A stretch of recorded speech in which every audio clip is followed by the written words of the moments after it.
បងប្អូនដោះកម្របទូកហើយនឹងរៀនកណ្ដាលនឹងចេញសិនមកអូខេបាទនៅពេលនេះខ្ញុំដោះបានហើយបាទបងប្អូនក្លែងមើលតាប៉លសាំងហ្នឹងហៅប៉លសាំងមួយដៃបងខ្ញុំកំពុងឲ្យលោក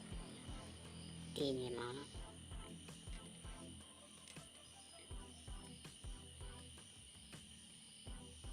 ទាញវាមកហើយបិទសាំងនេះទៅដកវាចេញមកបិទបងប្អូនបិទសាំងផងគឺចេញសាំងគោះប៉លសាំងហ្នឹងមកឲ្យអស់ហើយចិត្តក្នុងពលីដីនៅក្នុងបាទដាក់មកទៅហើយមិនតាន់ចេញគោះទៅទៀតតែលើចេញហើយពេលហ្នឹងយើងដាក់ទៅវិញទៅ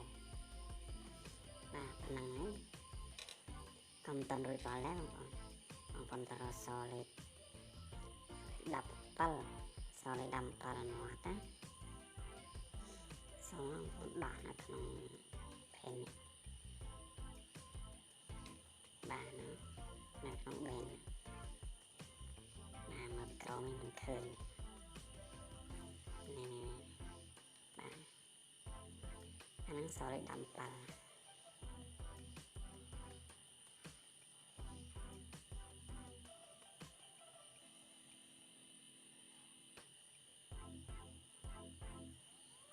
បាទខ្ញុំដោះហើយបាទរៀងពិបាកដោះតិចបងប្អូនខ្លះ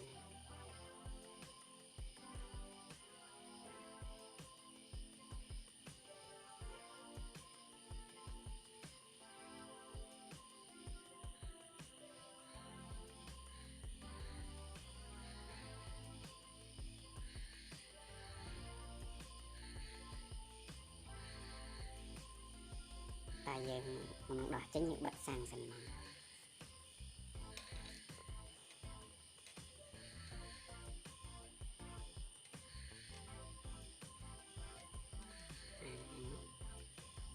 ខ្ញុំគោះចេញសិតទឹកឃើញបងគឺវាស្ទះដោយសារហ្នឹងហ្មង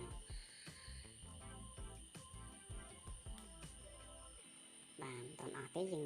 មានកម្រងនៅក្នុងនឹងទៀតអញ្ចឹងយើងយកកម្រងវាចេញមកទៀតសិតទឹកហើយយើងចាក់វាចោលគោះវាស្អាតផ្លុំឡើងតិចមកបាទបើមានកណាត់ជូតក៏ឡងនេះដែរខ្ញុំអត់បានទីទេដោយសារតែដៃជាប់កាមេរ៉ានៅពេលអញ្ចឹងទៅអត់មានអ្នកជួយថតបញ្ញាប់កុំឲ្យវាទៅនឹងទៅវិញបាទតែប៉ុណ្្នឹងខ្ញុំដាក់ចូលវិញទៅបាទបងប្អូនដាក់ដូចខ្ញុំអញ្ចឹងណារុញវាទឹកក្នុងទៅ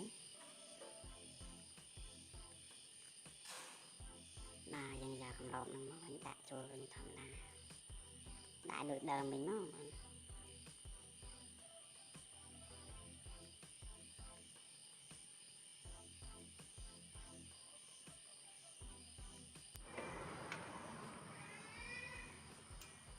បានណាដាក់កម្របទូចូលវិញបាទតែប៉ុណ្ណឹងក៏យើងរួចរាល់មកធ្លាក់ដែរប៉ុន្តែក៏មិនទាន់ស្អាតដែរ